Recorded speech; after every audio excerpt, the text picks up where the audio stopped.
Montado por ambientalistas, empresários e proprietários de terrenos, o Canto do Morcego, em Itajaí, volta a mobilizar a comunidade regional. Agora, o Laboratório de Conservação e Gestão Costeira da Univale foi chamado para elaborar o projeto de implantação de uma área de proteção ambiental no canto norte da Praia Brava. O projeto prevê ainda a criação de um parque natural municipal no local. Os detalhes a gente confere agora no Viva Voz, que está no ar pela rádio e também pela TV Univale. Hoje comigo o acadêmico de jornalismo Lucas Rosa. Boa tarde, Liz, e boa tarde também a você em casa acompanhando o Viva Voz aqui pela rádio e também pela TV Univale. Lembrando que você pode e deve interagir conosco, é muito fácil. Tem o nosso e-mail vivavoz949@gmail.com. Tem também o Facebook, facebook.com/vivavozunivale e o Twitter e o Instagram, ambos @vivavozunivale. Isso mesmo, a nossa convidada de hoje é a professora Rosimere Marenzi. Ela é mestre em engenharia florestal e coordena o projeto de criação do Parque Natural no Canto do Morcego. Obrigada pela presença, professora. Obrigada, o prazer é meu estar aqui. Bom, vamos começar tentando entender melhor qual é a atual situação lá. Depois que o Tribunal de Justiça de Santa Catarina liberou as construções ali no Canto Norte, na Praia Brava, qual é a atual situação agora, professora? Então, na verdade, nós vamos passar por um processo bastante preocupante, né? Porque ficou muito solto, né? Na verdade, teoricamente, passa a se atender o plano diretor de 2012, né? Que é bastante permissível, né, em relação à utilização daquele espaço, né, permitindo pavimentos de 6 andares, né, e até podendo chegar a 8, né. Mas até onde a gente sabe, né, vai haver uma recomendação do Ministério Público Federal, né, que é uma instância superior, no sentido de que a FAMAI, que é o órgão licenciador, né, aguardasse, né, o resultado desse estudo que a gente tem elaborado, né.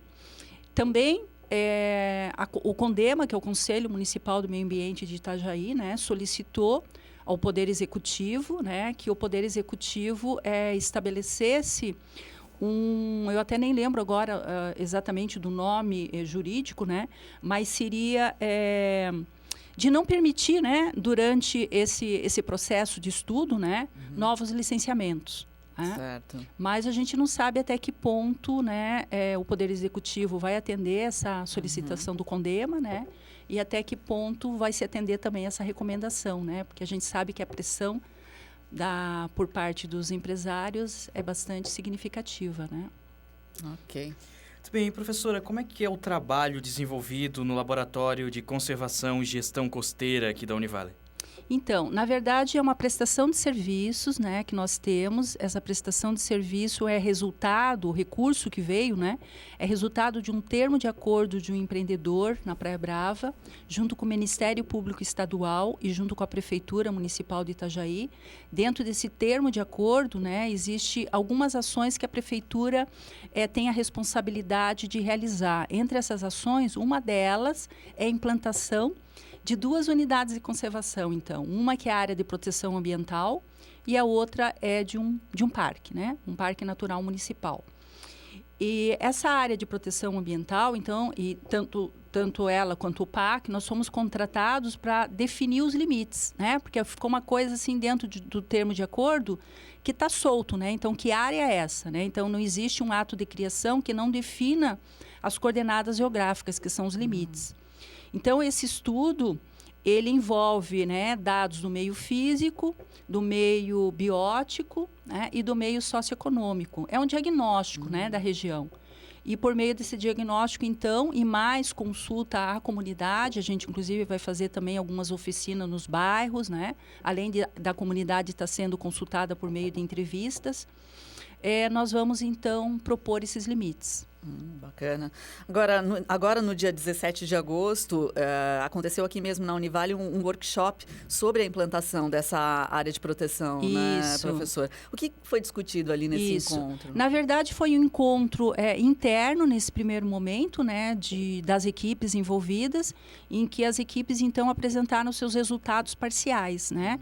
Dentro desses resultados parciais, nós buscamos, então, validar uma proposta que já vai ser mostrada, né, como forma de consulta para a comunidade nessas mini oficinas que a gente vai começar a fazer a partir da metade de setembro. E que tipo de informação vocês vão apresentar? Então, nós temos assim informações do levantamento de vegetação, né, que mostra que mesmo que alterada, a gente tem uma vegetação significativa no sentido de manter abrigo e alimento para uma fauna que também está sendo levantada, né? De mamíferos, a gente tem registrado a presença do cachorro do mato, que é interessante, que mostra que existe ainda, né, uma certa integridade na área para manter essa fauna silvestre, né? Preá, cutia, que a gente tem observado, né? Também uma quantidade de espécies de aves bastante significativa, né? E dados de hidrologia, né? A região tem cursos d'água importantes também, dados de relevo, né? Dados de batimetria, porque possivelmente essa área de proteção ambiental também vai envolver o ambiente marinho, né? Dentro da isóbata de 10 metros, que a gente considera, isóbata de 10 metros seria você seguindo, né, pela topografia marinha até onde chega a profundidade de 10 metros, né? Okay.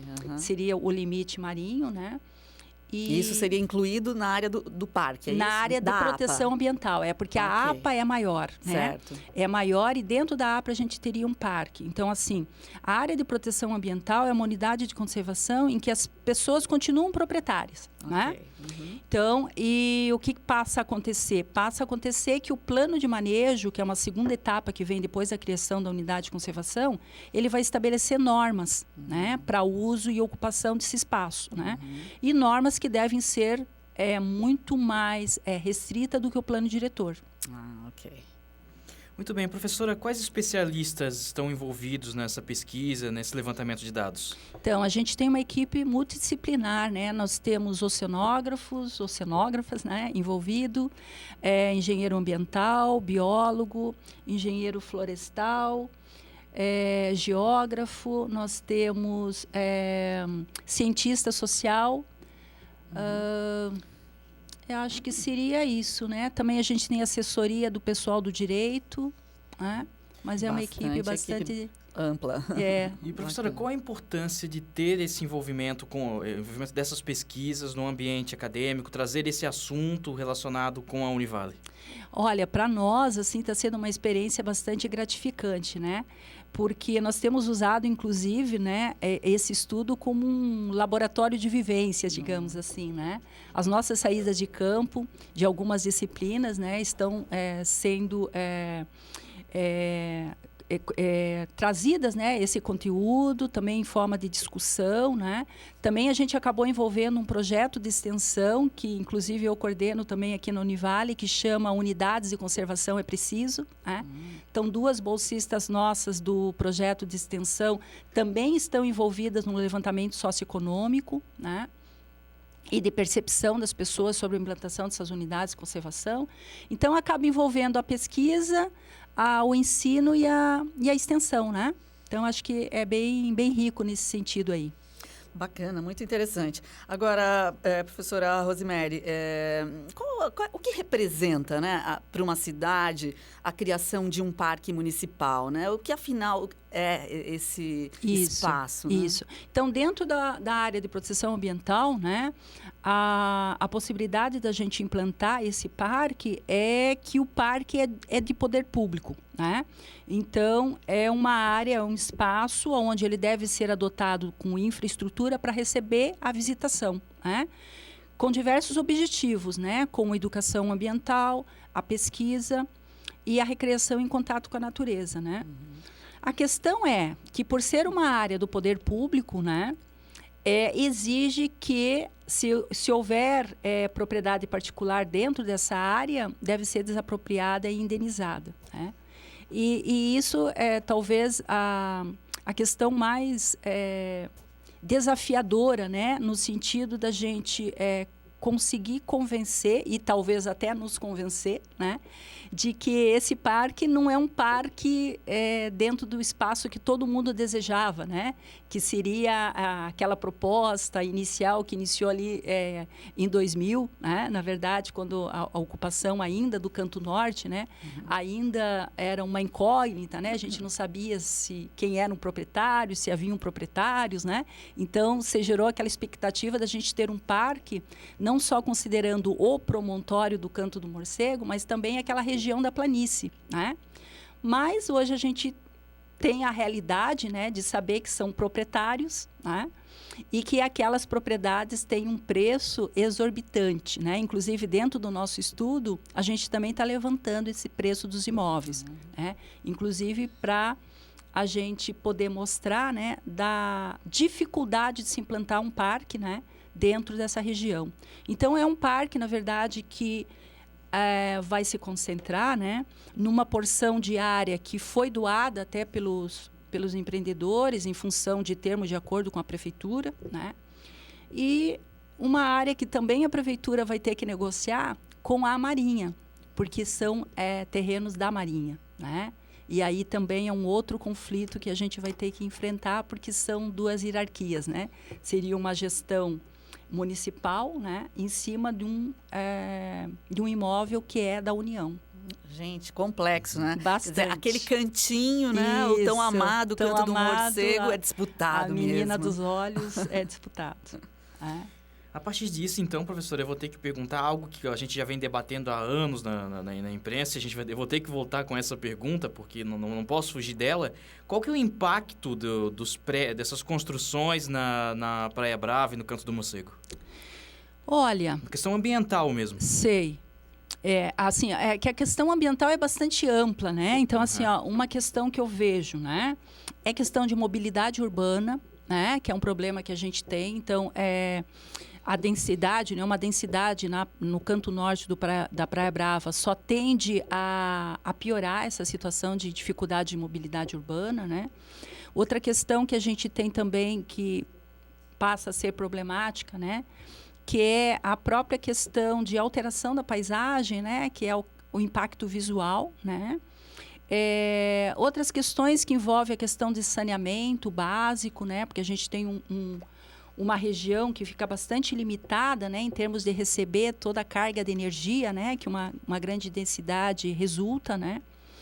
Mas, por outro lado, né, a expectativa de uma área de proteção ambiental onde a gente possa limitar, né, o nível de número de pavimentos, de taxa de ocupação, né, é no sentido da gente poder ter um modelo que seja mais sustentável, né, não proibir o uso, mas limitar o uso, né, conciliando um pouco que se consegue, né, em relação à conservação daquele espaço com a ocupação mais adequada, né? Na verdade, essa conciliação realmente talvez seja a principal questão aí, né? Porque chegar nesse modelo, né? São interesses diferentes. Diferentes, né? Então, esse é um grande desafio, né? Agora, mediar esses interesses. É verdade. Agora, Rosiméria, assim, ao mesmo tempo, é tão difícil, assim, computar o ganho que as próprias construções teriam preservando mais aquela região?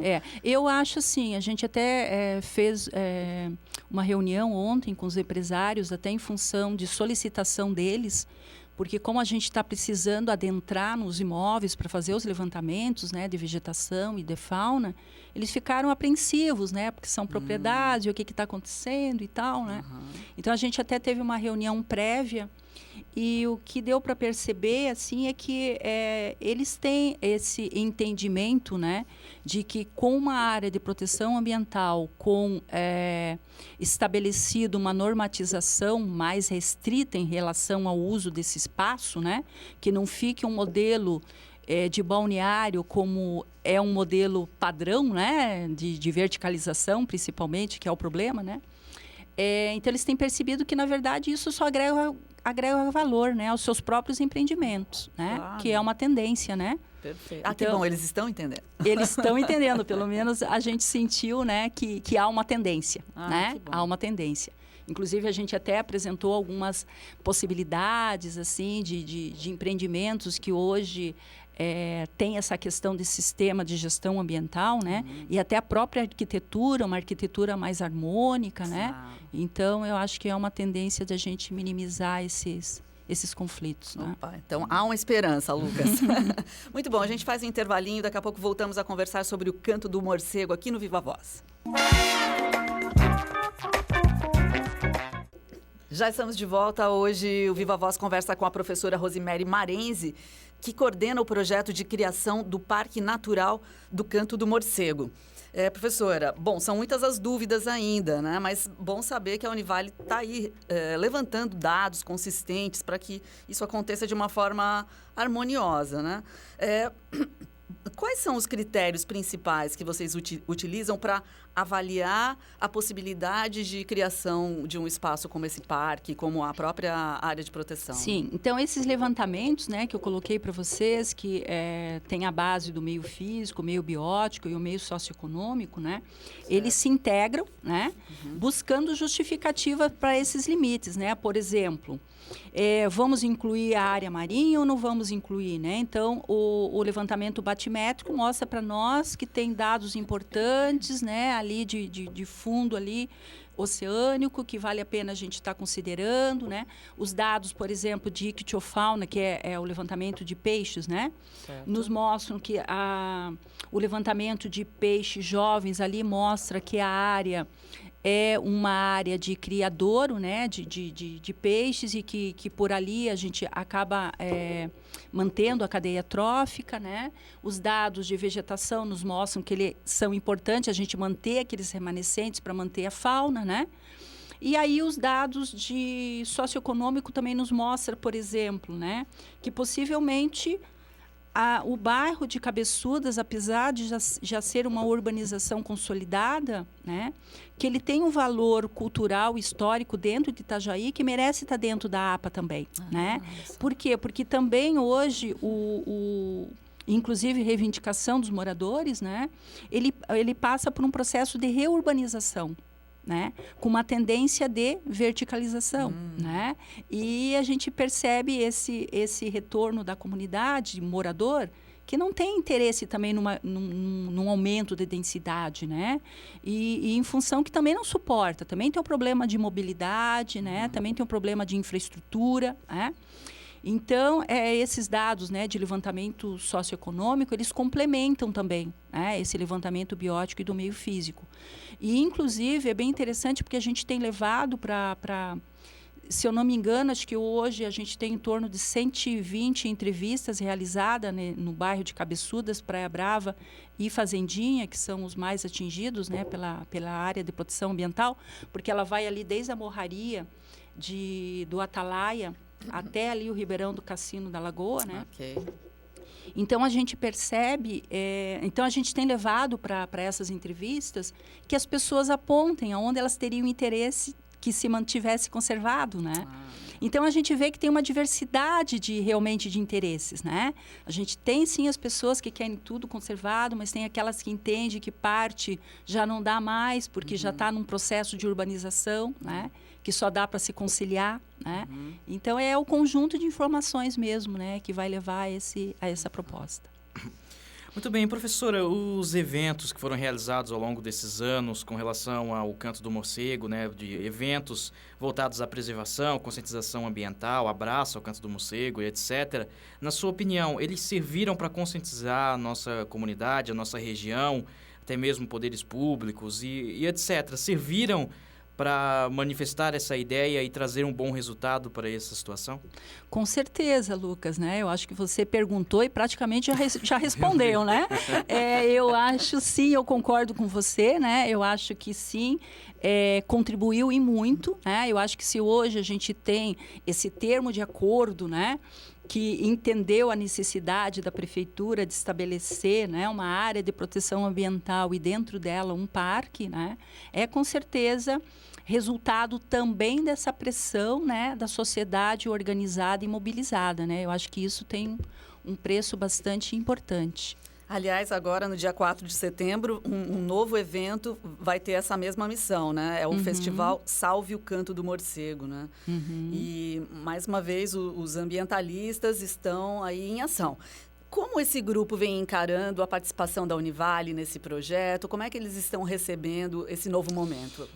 Isso, a gente está até buscando, né, trazê-los para o nosso levantamento, inclusive, né, para que isso seja computado dentro dessa diversidade de opiniões e de interesses, né, chamando até de atores chaves, né, chaves porque são algumas lideranças que a gente percebe que são importantes dentro desse movimento, né.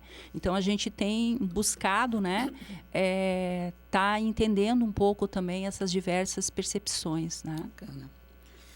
Professora, nessa questão toda, eu quero já fazer uma pergunta pensando no futuro. Até aqui na nossa região, a gente está falando da Praia Brava, do Canto do Morcego, mas várias outras regiões aqui, de Itajaí, de Santa Catarina, no geral, que a gente tem uma parte muito forte ainda, o que sobrou, pelo menos, da Mata Atlântica, e por aí vai. Eu queria te perguntar como é que você vê a nossa região no futuro nas questões ambientais aqui. Vai sofrer muito ainda situações semelhantes a essa do Canto do Morcego? Eu acho que essa conscientização está aumentando e talvez a gente não volte a ter essa mesma cena, esse mesmo debate em questão ambiental e construções em larga escala. Eu acho assim que... eu acho que a conscientização assim das pessoas de maneira geral, né, até para a valorização desse espaço, né, ela tem avançado, né. A questão é que também avança os interesses econômicos, né? E os interesses econômicos muitas vezes avançam com maior rapidez, digamos assim, né? Então a tendência é que a gente ainda tenha espaços a serem ocupados, porque a gente tem pessoas chegando na nossa região, né? E a própria qualidade, né, de vida que se tem acaba atraindo, né? E essa atração acaba perdendo um pouco a qualidade de vida que se tem, né? É um ciclo, né? Então, mas eu acho assim que, quando você falou da questão do futuro, né? Eu acho assim que é importante, eu acho que as unidades de conservação, elas vêm dentro desse sentido mesmo, né? De se adequar, né? O uso do espaço. Então, aonde a gente reserva, porque lá não possa ser ocupado, e aonde a gente possa estabelecer uma ocupação mais ordenada, no caso de área de proteção ambiental, né? E que seja importante não só a gente ter declarado essas unidades de conservação, mas mais do que tudo, que a gente tenha realmente elas implantadas, né? Saídas do papel. Né? E aí vem a outra etapa importante, que é o plano de manejo, né? Que é estabelecer as normas, né? Que é a gente ter um monitoramento, né? A gente ter uma avaliação, para a gente ver se isso está funcionando, se não está funcionando, a gente reavaliar o que a gente precisa fazer para que, né, a gente consiga atender os objetivos dessas unidades de conservação. Ou seja, de que maneira nós vamos utilizar aquele espaço, né? E daí a importância da sociedade continuar mobilizada, né? Que não é só criou unidade de conservação e não. Acho que a etapa que vem depois é mais importante ainda, que é consolidar, né? Ok. Em termos gerais, qual é o cenário das áreas de proteção ambiental no Brasil? Existe fiscalização? Existe ainda construção não autorizada nessas áreas? Como é que é, professora? Então, assim, infelizmente, assim, o quadro hoje não é muito positivo, né? O que a gente vê a gente tem uma quantidade de unidades de conservação bem representadas, até a gente poderia dizer, a nível federal, estadual e municipal, né? Mas a questão é, como eu digo, muitas delas estão no papel, né? E hoje, mais do que nunca, a gente vê que o poder público está até abrindo mão de algumas unidades de conservação que seria de responsabilidade dele, né? Por não ter recursos financeiros e humanos suficientes para dar conta disso, né? Então, muitas delas estão largadas, né? Então, hoje se fala em gestão compartilhada, até com a iniciativa privada, né? Que a gente ainda tem um pouco de receio, que não sabe até que ponto, né, isso realmente é um modelo adequado, né? Mas o que a gente não pode é abrir mão, né, de isentar da responsabilidade do poder público, né? E assumir, né, essas unidades de conservação, né? Porque, na verdade, a própria Constituição estabeleceu o dever do poder público de estabelecer áreas especialmente protegidas, né? Perfeito. Professora, só para complementar, então, na questão jurídica voltada ao meio ambiente, são questões que estão bem claras hoje em dia ou ainda existem muitas brechas, existem muitos fatos que precisam ser revistos, analisados e até, quem sabe, repensados? Olha, eu acho que em termos de legislação, não é tão complicado assim. Eu acho que a gente está bem respaldado até de legislação, né? A gente ouve algumas críticas, né? E até já demos a nossa opinião também, né? Com relação ao Código Florestal, talvez alguns retrocessos ambientais, né? Mas hoje é o que a gente tem, né? Também com relação à Lei da Mata Atlântica, né? Eu acho assim que o que falta mais do que o próprio problema da legislação é a fiscalização, né? Também medidas preventivas, né? No sentido educativo de se compreender o que é essa legislação ambiental, né? E também, né, a questão da gente entender que todo esse processo, né, deve envolver não só o poder público, né, mas toda a sociedade, né, que tem responsabilidade sobre isso, né? Então, fazendo as suas denúncias, né, exercendo o seu dever de cidadania também, né, que não é só o direito, mas é o dever também, né?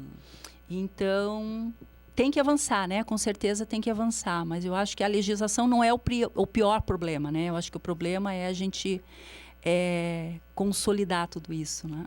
Bom, então a gente deseja boa sorte aí nesse trabalho, eu professora. Também espero ter. Agradecemos mais uma vez a sua todos. participação aqui. A gente conversou com a professora Rosemary Marenzi, professora que coordena o projeto de criação do Parque Natural do Canto do Morcego aqui em Itajaí. Muito obrigada. Isso aí, né, Lucas? Exatamente. Muito obrigado pela sua companhia. Esse foi mais um Viva Voz. Suas ideias em alto e bom som.